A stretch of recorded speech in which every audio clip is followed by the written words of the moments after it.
Hey family, what's going on? Klaus here.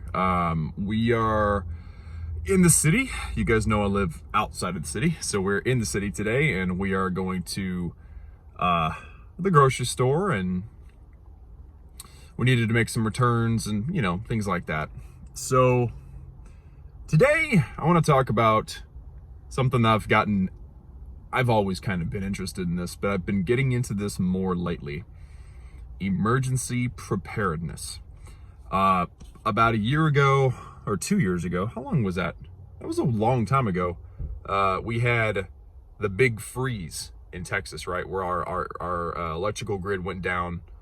We were down for like 4 days or something crazy. And yeah, that's when I realized that I am not prepared for an emergency. Now, it doesn't always have to be a freeze, obviously. Emergencies can come in all kinds of forms. Different things could happen. Being prepared for an emergency is a smart thing to do, though. It doesn't matter what it is. So, and I've heard a couple of quotes, because it's funny. It's like the society has become against preparing for emergencies. Because it's been stereotyped as like a prepper, right?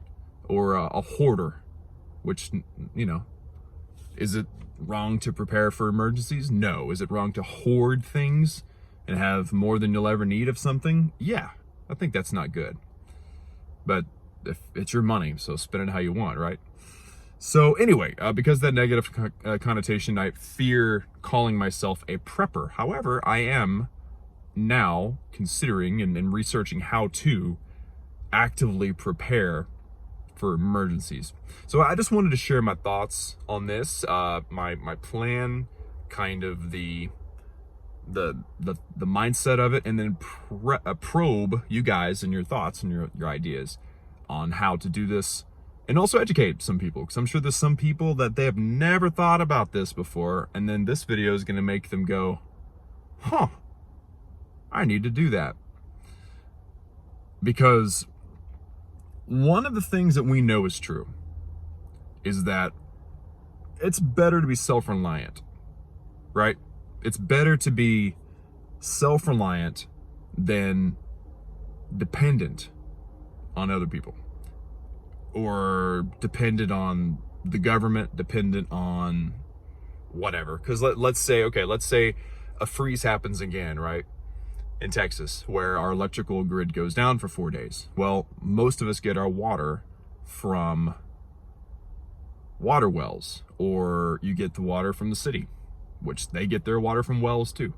So if your electricity goes down, then you got no water, because you got to have electricity to pump the water, unless you have a shallow well. We do not. Our wells are hundreds of feet deep, minimum. So that's just a small example.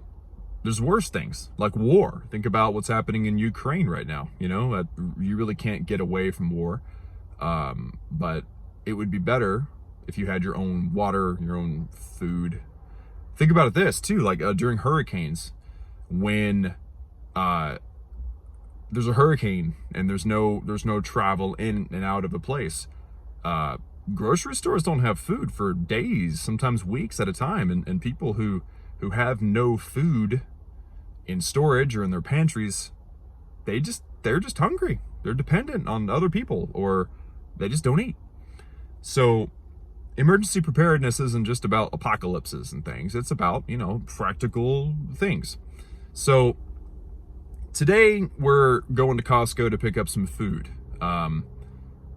preparedness type food, dry food that'll last a long time and things, just in case, if the grid goes down or there's another freeze. Of course, there won't be a freeze. It's April, but it's just a way of getting away from being dependent of anybody else. Right now, many of us are extremely dependent on other people. We're dependent on the grid, electrical grid, for everything. Water, food, security. We're dependent on other people for our security. Think about police officers and stuff. If they can't drive because there's been some sort of gas shortage, then you're on your own, So what we're going to be doing is grabbing some food. We're going to be storing up some stuff, just, you know, I don't know how long, how many days or weeks or whatever of stored up food, just to be safe. We used to have a big pantry, so we had that kind of food anyway, just because we like a variety of foods. You have to buy, you know, packs of stuff and you only use part of it. And so we had probably 2 or 3 months of food stored up just because we had a pantry. But now we don't have a pantry because we live in an RV. So it's a totally different world because we can't really store anything. But now that the storage room is done, we can. So water, food, really are the main two. Again, security is a good thing, a big thing. And then electricity, power. Solar, probably a good thing. Especially, okay, look, I'm in Texas, right? It's sunny and hot every day. So solar panels, we're up on a hill also. Of course, it's really windy everywhere, it seems right now, but we're on a hill, so there's a lot of wind all the time. So honestly, I think a wind generator would be super cool too. What else is there? Communications, ways to communicate outside of the mainstream ways to communicate. So like cell phones, obviously, like if the grid goes down, eventually your cell phone goes down. So, you know, a way to communicate outside of that. Transportation, okay? So different ways to move, different ways to travel, maybe that aren't dependent on gasoline, which is simple stuff like bikes and stuff. I don't even have a bicycle. So just little things here and there just to feel and be more independent, more solid. And the first way we're doing that, I mean, obviously, again, we're going to Costco, we're going to pick up some food and stuff, but, and also, I mean, there's food shortages predicted to be coming. I don't know if you guys are seeing that yet. I haven't seen the results of that where I'm living, but there's supposedly food shortages coming from all the disruptions in the supply chain over the past 2 years or whatever. And then like China's ports being shut down for however long. Are they open now? I don't even know. But yeah, I mean, there's always something going on. So yeah, it's just a good idea to have some food stored up just in case. I mean, who knows how long the shortages will go? Who knows if they'll be able to restock at all at some point, you know? So you need, I would say, you know, a few weeks minimum, but I think now the recommendation is either 3 weeks or 3 months of food stored up. And each person eats up roughly 2,000 calories. So it's easy to calculate how many days of food you have based on the calorie count of the food. So what is that? A month would be 30 times 2,000. 30 times 2 is 60, so 60,000. Wow, that's a lot of calories. Or you can see it as poundage too if you want to do it weight-wise. 2 pounds. 2 pounds a day. That's 60 pounds? That's not too bad. So anyway, and then multiply that obviously by how many people's in your house.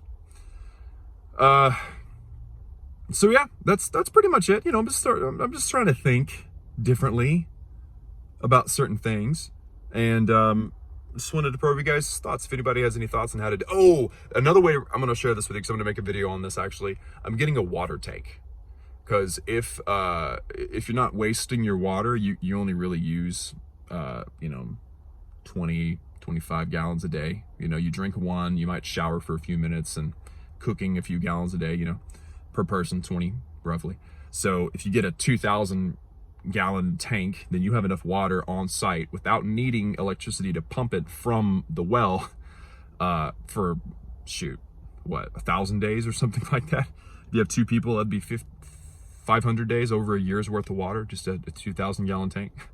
So I'm going to be getting a tank. That is in the works right now. I'm doing some research and development on that one to get a tank, repressurize into the line and all that stuff.